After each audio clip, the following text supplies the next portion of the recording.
निकाय चुनाव 11 मई को निकाय चुनाव की वोटिंग होनी है कानपुर में। जनसभा को संबोधित करने कानपुर कॉमर्शियल ग्राउंड पहुंचे सीएम योगी। तमाम जो महिलाएं हैं, युवा हैं, बुजुर्ग उनको सुनने पहुंचे हैं। कहीं ना कहीं निकाय चुनाव का आज से प्रचार प्रसार थम जाएगा। वहीं कई जो मुस्लिम महिलाएं हैं वो भी जो मुख्यमंत्री हैं योगी आदित्यनाथ उनको सुनने पहुंची हैं और कितना प्रभावित वो हुई हैं। आइए उनसे बात करेंगे। क्या नाम है मैम? जी, मैं नीलम अंसारी, छावनी मंडल की महिला मोर्चा की अल्पसंख्यक मोर्चा की महामंत्री। आज सीएम योगी को आपने सुनाया चुनाव प्रचार प्रसार भी बंद हो जाएगा। कहीं ना कहीं निकाय चुनाव पे कितना प्रभाव डालने वाला है ये जनसभा जो की है मुख्यमंत्री योगी आदित्यनाथ, और आप लोग कितना प्रभावित हैं उनसे? निकाय चुनाव में जो है हमारी महापौर प्रत्याशी प्रमिला पांडे के आगे कोई भी नहीं टिकने वाला है, क्योंकि उनकी जो कार्यशैली है बहुत ही प्रभावशाली ढंग से वो कार्य करती हैं। जनता के ऊपर उन्होंने एक अपनी अलग छाप छोड़ी हुई है। ठीक है, जितने भी भू माफिया थे, अदरवाइज और भी माफिया थे, सबका उन्होंने बिल्कुल किनारे कर दिया। अभी हमारे वेकनगंज में उन्होंने एक मंदिर को मुक्त कराया है। ये तो बहुत ही गलत बात होती है कि आप किसी की प्रॉपर्टी पे अननेसेसरी कब्जा कर ले। तो उस चीज़ों को जो उन्होंने एक्सपोज किया है वो बहुत अच्छा कार्य किया है। तो सारी जनता जो है उनसे बहुत खुश है और आगे भी अच्छा कार्य करेंगी, इस उम्मीद से उनको टिकट दिया गया है और आगे वो जीत कर आएंगी और अपना प्रभावशाली कार्य जारी रखेंगी। हमेशा रहता है कि जो बोला जाता है कि मुस्लिम वर्ग का वोटर मुख्यमंत्री योगी आदित्यनाथ को वोट नहीं करेगा। महिलाओं में कितना प्रभाव डालते हैं कमल का या मुख्यमंत्री योगी आदित्यनाथ की जो नीतियां हैं वो कितना महिलाओं में या पुरुषों में या मुस्लिम वर्ग में कितना प्रभाव डालते हैं? देखिए, ये कहने की बातें होती है कि प्रभाव कितना डालेगी। अगर एक राजा है जो राज शासन कर रहा है, जैसे हमारे योगी जी हैं, अगर वो हमारी जनता के बीच भेदभाव नहीं करते तो हमारे मुस्लिम समाज में भी किसी को भेदभाव नहीं करना चाहिए। और ऐसे अब सोचने का नज़रिया लोगों का बदल रहा है, क्योंकि एजुकेशन की जो नीतियाँ आई हुई हैं हमारे सरकार की तरफ से वो बहुत अच्छी हैं। आज के बच्चे स्वतंत्र होकर बेफिक्री होकर 11th-12th क्रॉस करने के बाद वो बेफिक्र होकर अपने एजुकेशन के लिए आगे अपने सिटी से दूसरे सिटी, स्टेट से दूसरे स्टेट जाते हैं। तो ये सब जो देख रहे हैं, स्वतंत्रता का जो माहौल बना हुआ है, एक आज़ादी का माहौल बना हुआ है, सुरक्षा का जो माहौल बना हुआ है, तो उससे हमारे समाज कहीं ना कहीं जो सुरक्षा व्यवस्था है वो बड़ा कारण है। तमाम अगर मैं कैमरामैन से कहूँगी जो मुस्लिम वर्ग की महिलाएं हैं वो यहाँ पहुँची हुई हैं। एक और है जो महिला हैं वो हमारे साथ हैं मुस्लिम वर्ग की, उनसे बात करेंगे। जो उद्बोधन हुआ है सीएम योगी का वो कितना प्रभावित है। मैम क्या नाम है? जी, मेरा नाम इकबाल कौर है। मैं सिख समाज से हूँ जी। जी हाँ जी, इसमें महिलाओं को जो सुविधाएं मिली है ना जी, वो अभी तक किसी सरकार में नहीं मिली है। सबसे बड़ी सुरक्षा व्यवस्था को देखते हैं और जो सबसे बड़ी सुरक्षा व्यवस्था मैं कह रही हूँ, मैंने कई बार पहले भी बताया कि रात में 2 बजे भी अगर मैं कहीं गई हूँ, सिर्फ 2 लड़कियां भी गए तो मजाल है, चाहे स्टेशन जाए, चाहे अस्पताल जाए, चाहे 10-20 किलोमीटर दूर गए, अकेले स्कूटी से मैं जाती हूँ आती हूँ और मुझे कभी कहीं कोई दिक्कत महसूस नहीं हुई इस सरकार में। उससे पहले 2 मिनट में भी मतलब कितने बदतमीजी हो जाती जो बता नहीं सकती मैं फोन आपको। कहीं ना कहीं हर वर्ग की जो महिला है वो पहुंची हुई है और भी युवा मुस्लिम महिलाएं हैं, उनसे बात करेंगे वो कितना सुरक्षित महसूस कर रही हैं और जो उद्बोधन हुआ है वो कितना प्रभावित है। मैम क्या नाम है? बुशरा अंसारी। बुशरा जी, क्या आज उद्बोधन हुआ है, उद्बोधन जो हुआ है उस पर कितना आप प्रभावित है? क्या सोचती है मुस्लिम वर्ग की जो महिलाएं हैं वो कितना प्रभावित है मुख्यमंत्री योगी आदित्यनाथ से, और निकाय चुनाव में क्या होने वाला है? प्रभावित के लिए अगर कहेंगे तो मुस्लिम महिलाएं क्या, हिंदू, मतलब जितना भी समाज है हर वर्ग के महिलाएं प्रभावित हैं उनकी सरकार से, क्योंकि उन्होंने बिना किसी भेदभाव के, बिना किसी धर्म को बांटते हुए उन्होंने जो भी योजनाओं का लाभ दिया या जो भी वो प्रावधान चला रहे हैं वो हर महिला, हर पुरुष, हर एक के लिए, छोटा हो बड़ा हो। पहली बार उन्होंने मुस्लिम सीट में यहाँ उत्तर प्रदेश में कानपुर में 10 सीटें दी हैं मुस्लिम समाज को।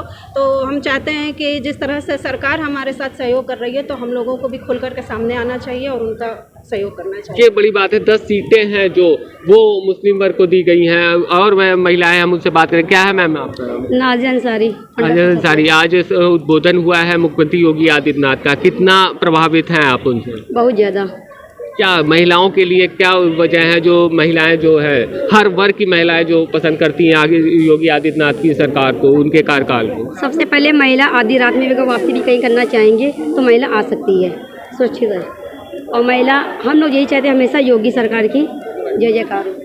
तमाम जो वर्ग हैं उनकी महिलाएं हैं, युवा हैं, बुजुर्ग हैं, वो पहुंचे हैं और जो 10 सीटों पर मुस्लिम वर्ग के लोगों को जो सीटें दी गई हैं उससे तमाम प्रभावित है। तमाम जो मुस्लिम वर्ग की महिलाएं थी वो पहुंची हुई हैं और कानपुर में आज उद्बोधन किया है सीएम योगी ने।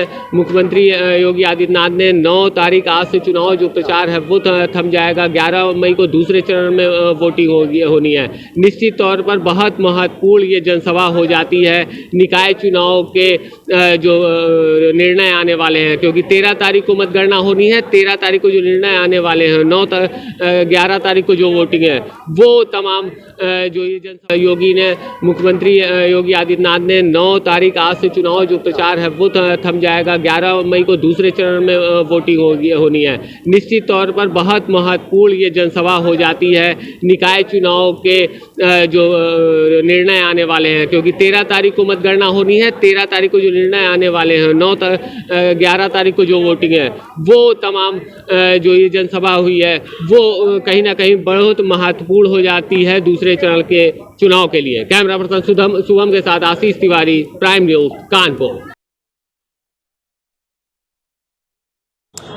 यूपी के निकाय चुनाव को लेकर प्रशासन पूरी तरह से तैयार है। वहीं आपको बता दें निकाय चुनाव के दूसरे चरण का वोटिंग 11 तारीख को होने वाली है, जिसको लेकर आज लगभग शाम को 6 बजे प्रचार प्रसार की तैयारियां जो प्रत्याशियों के द्वारा की जा रही थी वो थम जाएंगी। प्रचार प्रसार थमने के बाद प्रत्याशी अब किस तरह से अपने अपने वोटरों को साटेंगे ये देखने वाली बात होगी। भाई अगर हम बात प्रशासन की करें तो प्रशासन निकाय चुनाव को लेकर पूरी तरह अपने आप में तैयार है। भाई जिला स्तर पर लेकर तमाम प्रकार की कमेटियां गठित कर सेक्टर मजिस्ट्रेटों को बनाकर और जो तैयारियां हैं इलेक्शन की पोलिंग की वो पूरी तरह से कर ली गई हैं। वहीं जिलाधिकारी ने भी इस पूरे मामले पर बताया कि जिस प्रकार की जो निकाय चुनाव को लेकर तैयारियां चल रही हैं वो पूरी तरह से मुस्तैद तरीके से कर दी गई हैं, जिसमें कोई भी कोताही या चूक ना हो इसके लिए सेक्टर मजिस्ट्रेट और पोलिंग बूथ पर कई अधिकारियों को नियुक्त किया गया है। वहीं आज शाम को 6 बजे प्रचार प्रसार बंद होने के बाद प्रत्याशी अब किस तरह से अपने अपने वोटरों को साटेंगे और किस तरीके की तैयारियां करेंगे। वहीं पुलिस प्रशासन की अगर हम बात करें तो पीलीभीत पुलिस प्रशासन भी पीलीभीत में जो निकाय चुनाव का दूसरा चरण का जो वोटिंग 11 मई को होने वाली है उसको लेकर भी पूरी तरह से मुस्तैद है। प्राइम न्यूज के लिए करण सिंह की रिपोर्ट पीलीभीत से। उत्तर प्रदेश में द्वितीय चरण का जो मतदान है वो 11 मई को होना है और वहीं आपको बता दें कि 11 मई को मतदान होगा और 13 मई को मतगणना, जिसको देखते हुए चुनाव आयोग के द्वारा सभी पार्टियों के जो प्रत्याशी हैं उनको दिशा निर्देश दिए गए हैं कि जो सभी पार्टियों के प्रत्याशी चुनाव प्रचार में जोरों शोरों से लगे हुए थे, चाहे रोड शो कर रहे हों या रैलियाँ निकाल रहे हों या लोगों से जनसंपर्क कर रहे हों। आज शाम 6 बजे के बाद पूरी तरह से चुनाव प्रचार का प्रसार पूरी तरह थम जाएगा। वहीं आपको बता दें कि जनपद में धारा 144 लागू है और किसी जगह पर 4 लोगों से ज़्यादा भीड़ जो है इकट्ठी नहीं की जाएगी। वहीं पार्टियों के जो कार्यालय हैं उन पर भी ज़्यादा से ज़्यादा फोकस किया जाएगा कि ज़्यादा भीड़ वहाँ पर इकट्ठी ना किया जाए। वहीं आपको बता दें कि जिला प्रशासन के द्वारा पूर्ण रूप से सभी तैयारियां जोरों शोरों से कर ली गई हैं और जो पोलिंग पार्टियां हैं उनके साथ आज जो है ब्रीफ मीटिंग की जाएगी। ब्रीफ मीटिंग के साथ साथ ही उन्हें जो है दिशा निर्देश दिए जाएंगे और कल सभी पोलिंग पार्टियाँ जो है अपने अपने गंतव्य स्थान के लिए रवाना होंगी। वहीं उत्तर प्रदेश में 38 जनपदों में निकाय चुनाव जो है होना है। अलीगढ़ से आकाश कुमार, प्राइम न्यूज।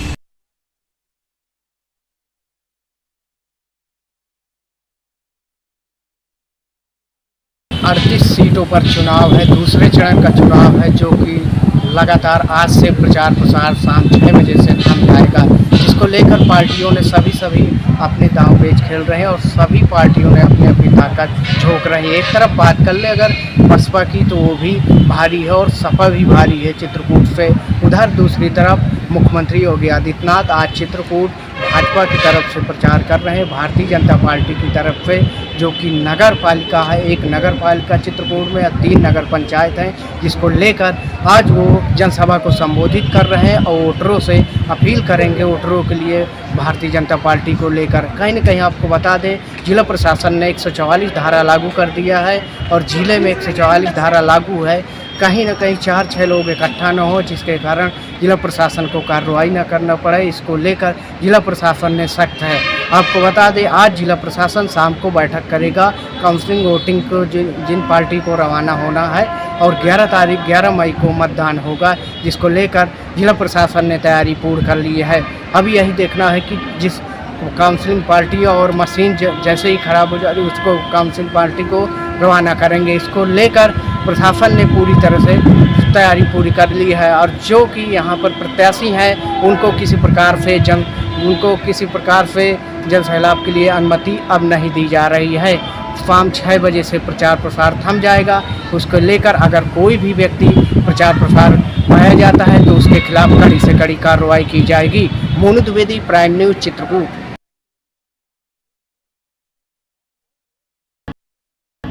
नगर निकाय चुनाव की दूसरे चरण में होने वाले मतदान के लिए आज शाम 5 बजे प्रचार प्रसार थम जाएगा। तो वहीं आपको बता दें सभी प्रत्याशियों ने जुलूस निकालकर जनता में यह संदेश देने का काम किया कि उन्हें जन समर्थन प्राप्त है। तो वहीं जिला प्रशासन ने निकाय चुनाव को शांतिपूर्वक व निष्पक्ष कराने को लेकर जिम्मेदारों को सख्त निर्देश दिए हैं।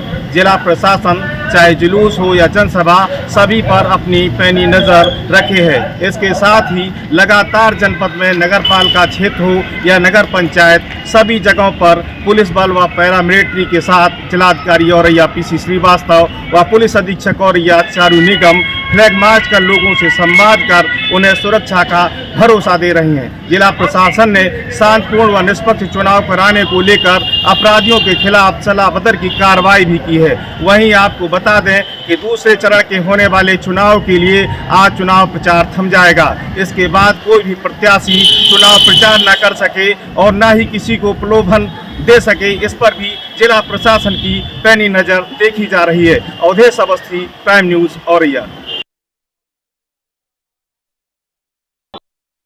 उत्तर प्रदेश के जनपद बुलंदशहर में नगर निकाय चुनाव को लेकर लगातार प्रत्याशी चुनावी मैदान में हैं और जनसंपर्क करते नजर आ रहे हैं। आपको बता दें बुलंदशहर जिले में 9 नगर पालिका और 8 नगर पंचायत मिलाकर कुल 17 नगर निकाय की सीटों पर मतदान होगा 11 मई को और नतीजे आएंगे 13 मई को। दूसरे चरण के मतदान के लिए आज शाम 5 बजे प्रचार थम जाएगा और लगातार सभी पार्टी सपा, बसपा, कांग्रेस, बीजेपी के प्रत्याशी 5 बजे से पहले रैली निकालकर जनसंपर्क करने में जुटे हुए हैं। लेकिन देखना यह होगा कि 13 मई को बुलंदशहर से किसके सर पर बंधेगा चेयरमैनी का ताज, कौन होगा बुलंदशहर का सुल्तान। लेकिन आज शाम को शोर शराबा थम जाएगा और लेकिन सवाल ये उठता है बुलंदशहर की 9 नगर पालिका और 8 नगर पंचायत पर किसका कब्जा होगा। कैमरामैन फैजान के साथ मैं अदनान इबाद, प्राइम न्यूज़, बुलंदशहर।